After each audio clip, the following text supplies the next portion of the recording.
Ocean gate की Titan submarine ने अपना सफर कनाडा के सेंट जॉन पोर्ट से शुरू किया, जिस लोकेशन पर इसको ओशन के अंदर टाइप करना था। ये सेंट जॉन से 700 किलोमीटर दूर नॉर्थ अटलांटिक ओशन में बाकी है और इसी पॉइंट पर ठंडे पानी के नीचे रोशन की गहराइयों में टाइटैनिक काशीपुर एक भी मौजूद है। सैटरडे 17 जून 2023 को ये सफ़र शुरू किया गया और प्लान के मुताबिक अगले दिन संडे को सुबह 8 बजे टाइटन को पानी में उतारा जाना था। आपको यहाँ बताते चले कि 2:30 बजे से पहले टाइटन में एक मसला नोटिस किया गया था, लेकिन उसके बावजूद भी अपनी जान दांव पर लगाकर इसको ओशन में उतार दिया गया। वह क्या मसला था और आखिर पता होने के बावजूद भी यह खतरा क्यों बोल दिया गया। शाम 3 बजे इस सफ़र में टोटल 5 लोग मौजूद थे, जिसमें एक्शन एविएशन के फाउंडर हॉनेस हार्दिक भी मौजूद थे। उन्होंने उसके साथ स्पेस में भी टेबल किया था। दूसरे नंबर पर स्टॉकटन रजिस्ट्रेशन गेट के सीईओ भेजे। यह अमेरिकन कंपनी ओशन टूरिज्म के लिए समरसेबल आराम करती है। तीसरे नंबर पर 77 साला पॉल हेनरी थे, जिन्होंने पहले भी टाइटैनिक को विजिट किया था। ये शिप्रा के एक्सपर्ट है और इनको टाइटैनिक के बिखरे हुए पार्ट की काफी जानकारी और होकर में पाकिस्तानी बिजनेस टाइकून शहजादा दाऊद अपने बेटे सुलेमान के साथ इसी सबमरीन का हिस्सा थे। 17 जून को टाइप करने से पहले हार्ने सेटिंग ने इंटरनेट पर अपना आखिरी पोस्ट किया। उनका कहना था कि शहीद सर्द मौसम की वजह से उनकी वाइफ पहले हो गई है। कल सुबह को जब थोड़े वक्त के लिए मौसम बेहतर होगा तो हम टाइप कर जाएंगे। ये 5 लोग अपना शौक पूरा करने के लिए मशहूर है। ज़माना टाइटैनिक का मलबा देखने जा रहे थे। 1912 में डूबने के बाद अगले कई सालों तक इसको तलाश करने की कोशिशें जारी रखी, लेकिन अटलांटिक ओशन की हाथ कंडीशन के भाई ये काम इतना आसान नहीं था। फिर नाइट में जाकर आखिरकार ओशन फ्लो पर आरएमएस टाइटैनिक का मलबा मिल ही गया।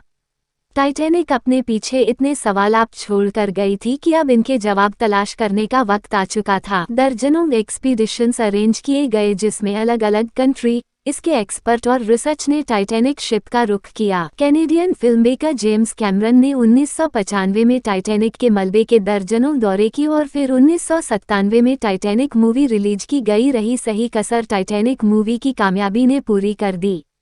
इसने इतनी धूम मचाई कि अब टाइटैनिक के मलबे को खुद जाकर देखना करोड़ों लोगों का ख्वाब बन गया या नहीं।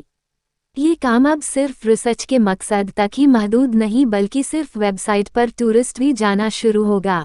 कहा जाता है कि रोशन की गहराई तक जाना इस स्पेस में जाने से भी ज़्यादा मुश्किल है और इसकी सबसे बड़ी वजह है पानी का प्रेशर। टाइटैनिक शिप एक समंदर की सतह से 4000 मीटर यानी 4 किलोमीटर नीचे गहराई को इमेजिन करना हो तो का बुर्ज खलीफा को देखें और समझने के टाइटैनिक का मलबा समंदर में करीब 5 तारांकन बुर्ज खलीफा की हाइट जितना नीचे गहराई में पानी का प्रेशर 5800 psi होता है। यह उतना ही प्रेशर होगा कि इंसान के पूरे जिस्म पर नहीं, बल्कि सिर्फ एक स्क्वायर इंच के हिस्से पर एक पूरा हाथी खड़ा कर दिया जाए। अब आप अंदाजा लगा ले कि एक सबमरीन में कितने स्क्वायर इंच होंगे और उस पर इतना ज़्यादा प्रेशर पड़ता होगा। संडे 8 जून 2023 दोपहर को 12 बजे सबमरीन का सफ़र स्टार्ट को नॉर्मल ही टाइटैनिक तक पहुंचने में 2 घंटे लगते हैं, लेकिन 1 घंटे 45 मिनट के बाद मधुर शिव कूलर प्रिंस पंजों के ऊपर वेट कर रही थी। उनका सबमरीन से राम तार टूट गया। अगर 2 घंटे टाइटैनिक तक पहुंचने में लगने थे तो सिर्फ 15 मिनट पहले रास्ता टूटने का मतलब है कि सबमरीन टाइटैनिक के काफ़ी करीब पहुंच चुकी होगी। समंदर की इस गहराई में सूरज की रोशनी पहुंचना नामुमकिन है और यहाँ हर वक्त इंतहा जैसा अंधेरा होता है। इतनी गहराई में फसले सिग्नल का टूटना एक नॉर्मल बात होती है, लिहाजा पहले इस बात को ज़्यादा सीरियस नहीं लिया गया। ये पूरा टोटल 7 घंटों का था। 12 बजे से लेकर शाम को 7 बजे इनको वापस लौटना था, लेकिन जब शाम 7 बजे तक भी टाइटन से कोई रास्ता ना हुआ और ना ही वो वापस लौटी तो अब ऊपर खनी मदरशिप में मौजूद गुरु के पसीने छूटना शुरू हो गए। Canadian recharge Whirlpool bracelet Titan की तलाश शुरू कर 9:40 ऑफिस को स्टॉट जरा पता करके मदद तलब। अगले दिन मंडे को यूएस और कैनेडियन शिप्स और प्लेन्स ने पूरे एरिया में एक प्लॉट पर सर्च ऑपरेशन शुरू कर दिया। उन्होंने सिर्फ समंदर की सतह पर ही नहीं बल्कि सोनार स्कैनिंग की मदद से एक पानी के अंदर भी अपनी तलाश जारी रखी। इस एरिया में जो कमर्शियल बेचैन थी उनको भी ऑर्डर दे दिया गया कि वह अपनी आंखें खुली रखें। अगले 2 दिनों तक ये तलाश जारी रही, लेकिन टाइटन का कोई अता पता न चल सका। लेकिन फिर एक उम्मीद की किरण नजर आई। मैंने 10 जून को सुबह 3 बजे सर्च टीम को पानी की गहराइयों में से कुछ आवाजें सुनाई दी। यह आवाजें अंडर वाटर विरार की मदद से सुनी गई थी। फौरन आरोही उसको आवाज की डायरेक्शन में भेजा गया, लेकिन इस बार भी टाइटन की कोई खबर न मिली। अब टाइटन को हमेशा हमेशा के लिए खोजने का डर बढ़ता जा रहा था, क्योंकि सबमरीन में जितना ऑक्सीजन था वह सिर्फ 96 घंटे जहां फिर 4 दिनों तक का था, और इस वक्त 4 में से 3 दिन गुजर चुके थे।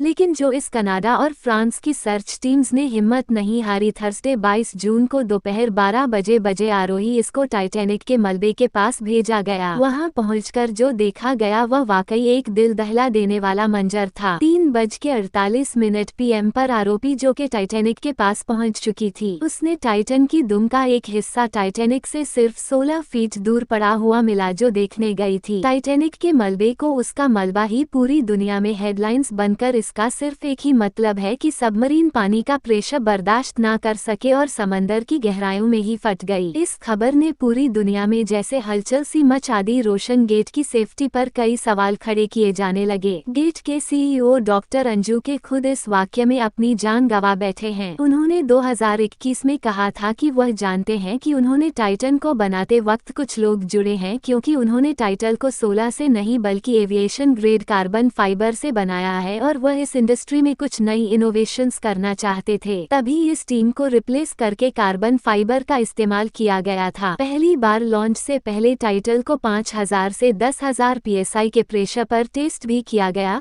जिसमें वह पास हो गई। पर एक्सपर्ट्स का मानना है कि वह क्षण के अंदर हजारों किसान की ताकतें सबमरीन पर पड़ती है, जिसमें न सिर्फ प्रेशर बल्कि पानी का बहाव भी होता है, जो कि लहरों की वजह से पैदा होता है। इसके अलावा अंधेरे की वजह से ये भी हो सकता है कि कोई भारी पत्थर या फिर समंदर ही मखलूक सबमरीन से टकराई को कुछ भी हो। टाइटन की तबाही की एक वजह तो इसका कार्बन फाइबर का हाल था, लेकिन दूसरी वजह इसमें पहले से मौजूद रहती थी। जी हाँ, टाइटन सबमरीन 2019 में कार्ल स्टेलेना में एक बिजनेसमैन को भी लेकर गई थी और उस वक्त भी उसको ओशन गेट के CEO ही ऑपरेट कर रहे थे। तान ने बताया कि उस सफर के दौरान जब फोन नीचे जा रहे थे तो उनको टाइटन की बॉडी में से क्रैकिंग की आवाज सुनाई दी थी।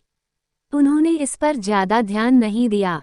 उनको उचित गेट के CEO, जिन्होंने खुद ये सब मेरी डिजाइन की थी, उन पर पूरा भरोसा था। लेकिन इस हादसे के बाद उन्होंने CNN को बताया कि शायद वह आवाज इस बात की वार्निंग थी कि टाइटन की बॉडी पानी का प्रेशर बर्दाश्त नहीं कर पा रही। अगर यह बात सच है तो इसमें कोई शक नहीं कि टाइटन की बॉडी में क्रैक्स पड़ना पहले से शुरू हो गए थे। 2018 में रोशन गेट के एक एग्जीक्यूटिव ने टाइटन की कार्बन फाइबर बॉडी के खिलाफ आवाज उठाई थी।